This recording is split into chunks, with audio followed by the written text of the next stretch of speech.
He's the golden boy, of course, has been for almost a century now. The poster boy for ancient Egypt.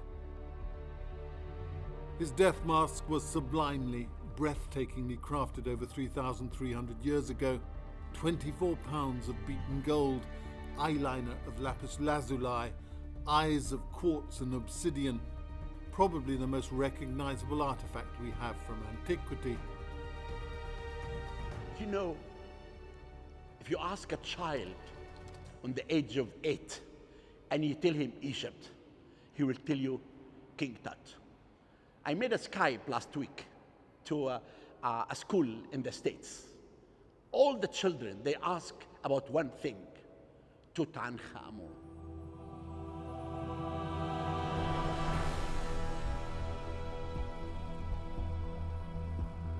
The sun always mattered hugely to ancient Egyptians, where it rose, where it set. It almost certainly influenced where they built the pyramids and the Great Sphinx, ancient wonders in granite and limestone. Now just over a mile away, modern Egyptians have been building a new home for Tutankhamun and his ancestors, something monumental of their own in glass and concrete. Construction has taken 8 years so far, the opening delayed multiple times, but the Grand Egyptian Museum isn't called grand for nothing. At almost 500,000 square meters, it's the size of a major airport terminal. Most of the huge cost has been met by loans from Japan. The Egyptians badly want the tourists back in numbers. This museum amounts to a calculated gamble, a $1 billion bet on Tutankhamun. When his treasures finally arrive here next year, they'll be the star attraction. This should be their last resting place. A selection of Tutankhamun's treasures have been on the road off and on since the 1960s. The boy king as guardian statue, his face and body painted black to symbolize the fertile silt of the Nile. And here, gleaming, wearing one of his many crowns. On the back of a golden throne, a tender marital portrait, king and queen bathed in the golden rays of the sun. And here, on a golden fan, out hunting in his chariot. Tutankhamun's portrait was always idealized, as it was on his death mask. The reality may well have been rather different. Just look at his pitiful mummy as first revealed in 1925. Tutankhamun was probably a child of incest. He was about 5'5", and scientists think that he may well have had a club foot and buck teeth. Dead at 18 or 19, Egyptologists still speculate about what killed him. When you go really deeply in the collections of the king and the history of the king, you discover that he was really an important king. What is also important about the king is that his life and his death are still mystery. And that's why people all over the world are still fascinated by King Tutankhamun. This was part of the winning design for the museum, a facade or freestanding wall of semi-translucent stone 1 kilometre long, which could be backlit at night. The architects were a small Dublin-based practice led by an American-Chinese architect, Shi Fu Peng. The Egyptian revolution in 2011 delayed things. Construction only began in earnest the following year. We first caught up with the project 6 years later in 2018. The pyramid entrance had already taken skeletal shape. It's a new landmark that is being added to the complete view of the city of Greater Cairo. And for the first time, the pyramids and the fantastic treasures of Tutankhamun will be eye to eye. Driving up to the museum a few months ago, and everything looked pretty much landscaped and ready. But elsewhere, it's still a construction site, and COVID-19 hasn't helped. Going in, everyone had to have their temperature checked, including us. Like extras from a remake of Ghostbusters, the spray gangs were out dispersing disinfectant. The man in charge of the entire site is an engineer and an army general. رغم فيروس كوفيد 19 لكن احنا شغالين بشكل واعي جدا جدا في تدابير احترازيه ضخمه. النهارده نسبه تنفيذ اكتر من 96.5%. المتبقي من الاعمال هو الاصعب على الاطلاق. On the ground, we quickly got a sense of how gargantuan this project really is. The statue of Ramses the Great, the largest of all the museum artifacts, arrived in 2018 so they could build the atrium around him. Some 35 feet high, 83 tons of red granite, he's simply magnificent, even with his nose royally chipped and his stubby toes lightly coated in dust. This was a much better place to hang out, much less polluted than where Ramses used to stand, outside Cairo's main railway station. His companions on a grand staircase behind him are mostly still under wraps. There'll be 87 statues of pharaohs and Egyptian gods on the steps. As you ascend, you'll get a sweeping potted history of ancient Egypt, some 5,000 years of it. المشروع فيه ان شاء الله نهايه هذا العام. هنبتدي بعد كده الجانب الاثري اللي هيتم ان شاء الله في بدايه العام القادم. قد يستغرق من 4 ل 6 شهور. باذن الله يبقى كوفيد 19 سابنا وساب العالم كله ونقدر بعد كده نحدد موعد افتتاح من خلال القياده السياسيه. No prizes for noticing the recurring motif. Everywhere pyramids, a mosaic of them, upright and sometimes inverted. Even a resting crane was perfectly aligned with the Great Pyramid. Reassuringly, as on many a building site, there was still a man wandering around with a wooden plank on his shoulder. We never found out quite what he was up to. But what was clear, even from our brief visit, is that this is a museum with a view, and that tourists may need to set aside 2 days to get around it. In the vastness of it all, slowly but surely, they were beginning to tidy things up. An end finally seems in sight. I've been marveling at what the ancient Egyptians left us for some 20 years now, the rough time they think it took Pharaoh Khufu to build himself a tomb, the Great Pyramid. From architectural competition to planned opening next year, the Grand Egyptian Museum has also taken almost 20 years. The museum is manifestly a matter of huge prestige for Egypt. In tandem with the building, an extraordinary program is underway to conserve every single one of Tutankhamun's treasures. The intention is to exhibit them all together for the very first time.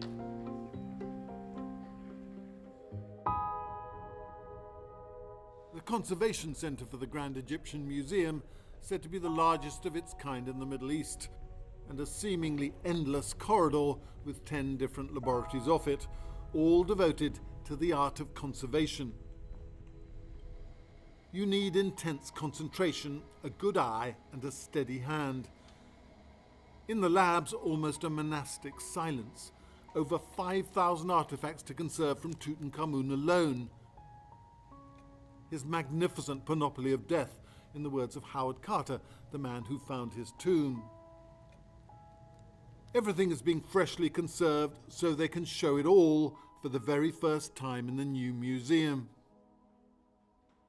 I never thought to see young Egyptian genius with golden hands returning every piece back. That was the first thing that captured my heart.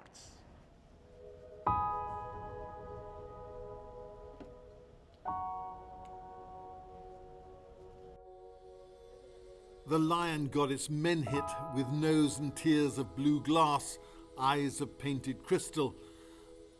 The deity Amut, part hippo, part crocodile, part lion, with teeth and red tongue of ivory. The cow goddess Menhit Weret, a pair of them, solar discs wedged between their horns. Apparently these ritual couches were intended to speed Tutankhamun on his journey to the afterlife. After conservation, they remain in astonishingly good condition.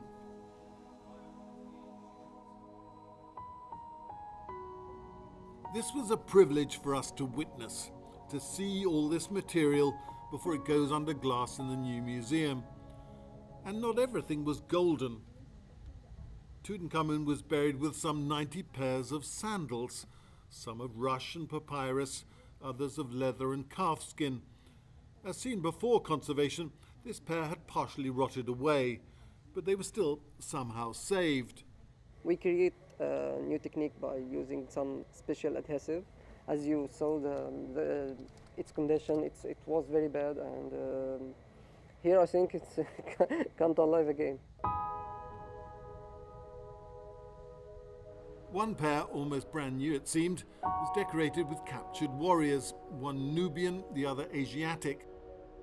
In these sandals, Tutankhamun could symbolically crush his enemies underfoot every day. And what we are doing here is rediscovering the collections of the king again. We are doing a job which is really as important as it was done by Carter. The Englishman Howard Carter in the centre with the walking stick and his team. He was 48 years old when he made the discovery of his life.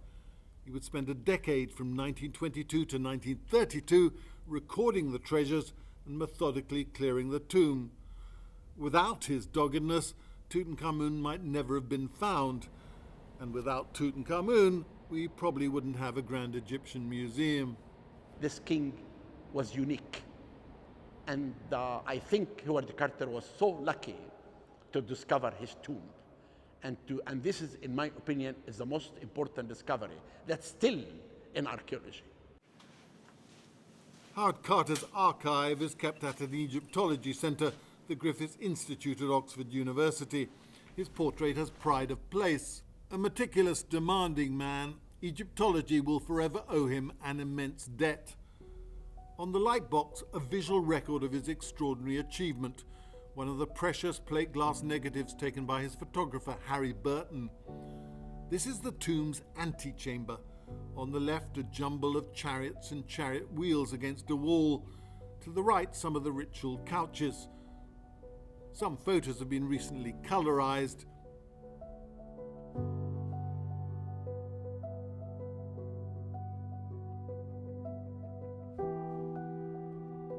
In this negative, you can just about make out Carter posing a little theatrically. Crowbar in hand, he eases out a rock as he breaks into the burial chamber. A select group of guests, including his backer Lord Carnarvon, were seated behind the camera watching history unfold. For his time, Carter's clearance of the tomb was exemplary. Artifacts like this guardian statue were sprayed with protective paraffin wax.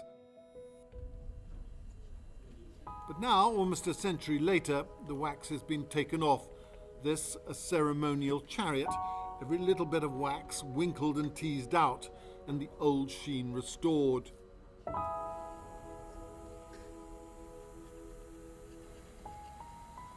Tutankhamun's outer coffin has been fumigated for insects. Just conserving this single artifact has taken some 8 months. This is the first time the coffin has ever left the tomb in the Valley of the Kings, some 300 miles to the south near Luxor, and it won't be going back there. To be honest, most of the people on the West Bank were angry because of this. But when we took it out of the tomb, and the people have seen how the bad condition of the coffin was, so the people started to encourage us to get it back to how it looked like before. The local residents did win one campaign. They're going to keep the mummy. Like the outer coffin, the authorities had wanted it for the new museum. The people in Luxor think that their grandfather should stay there. And I really do respect this. When we decided to move it a few months ago, all the people in Luxor disagree with that. And this really actually made me happy. The mummy will stay there. 15 years ago, Zahi Hawass did manage to borrow the mummy for a CT scan, but only for the day. When I went to scan the mummy, and I took the mummy out of the coffin, I looked at his face. That is the most beautiful moment in my life. The discovery, November 4th, 1922, 5,398 objects were found. excavated by Carter for 10 years, the curse, Lord Carnarvon died. All of that made the magic of King Tut. Everything, it seems, always comes back irresistibly to Tutankhamun. A century ago, only a few Egyptologists even knew his name. Now, everybody does.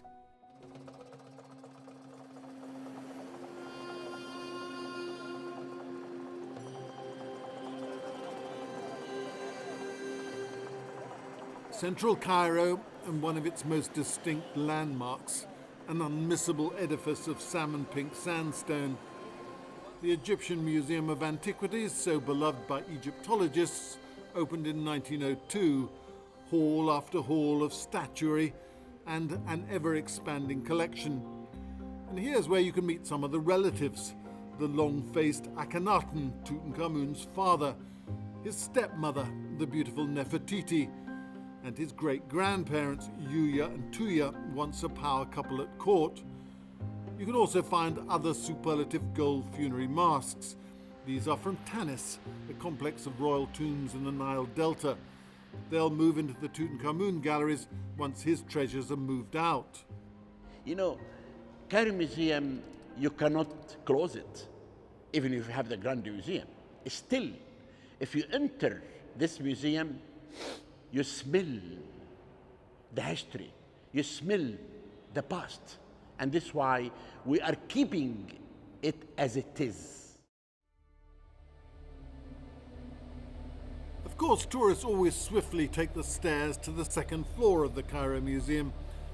This is where, for the time being, you can still find the death mask and the rest of Tutankhamun's treasures.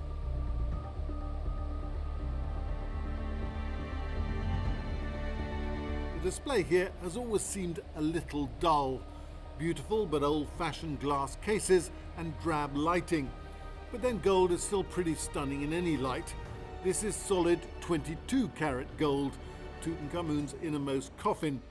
Just over 6 foot long and a hefty 240 pounds, about the same weight as Anthony Joshua, the heavyweight boxing champion.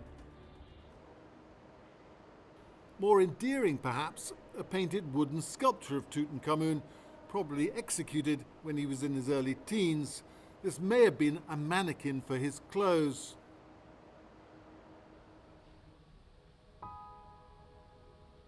Back in the labs, they have, in fact, been carrying out the first ever scientific study of those clothes. This, believe it or not, is a scarf or shawl several meters long. Remember, like everything else, it's more than 3,300 years old.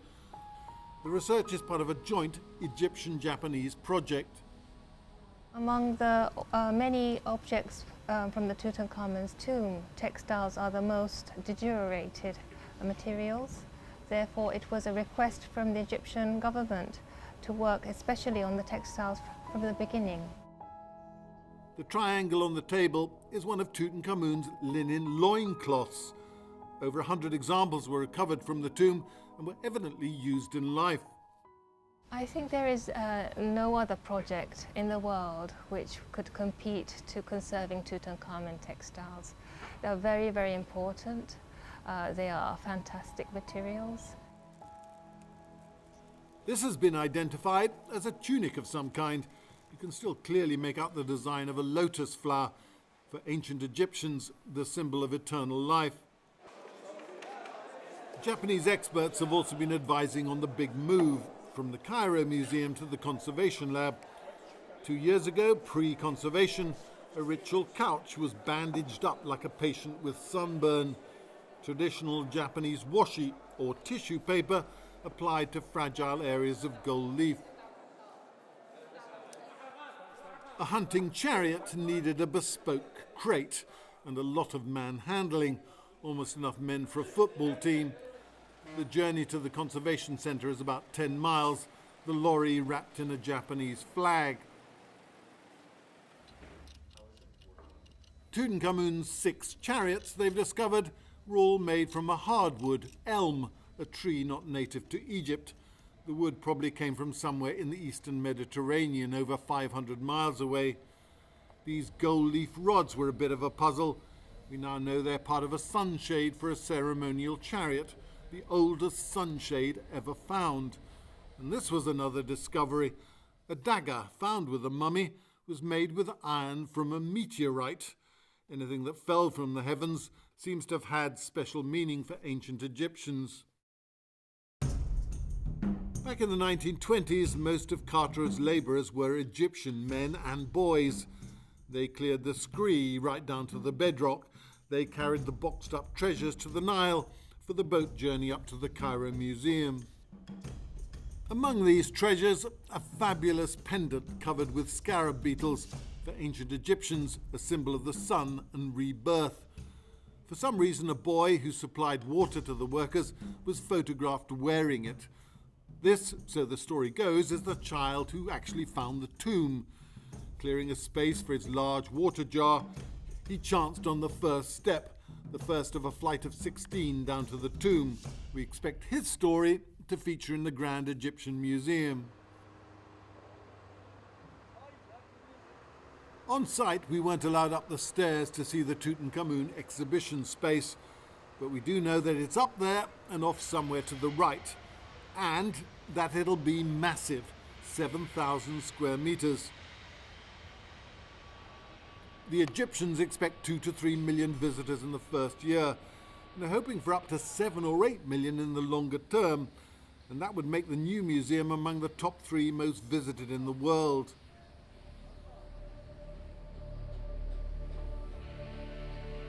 The Egyptians will soon have twin attractions on the Giza Plateau, the pyramids and Tutankhamun. In death, the golden boy became a god. That's what ancient Egyptians believed. For them, gold was the flesh of the gods. And of course, it's that gold that dazzles us still, and will surely tempt some of us to visit the treasures of Tutankhamun in their new home.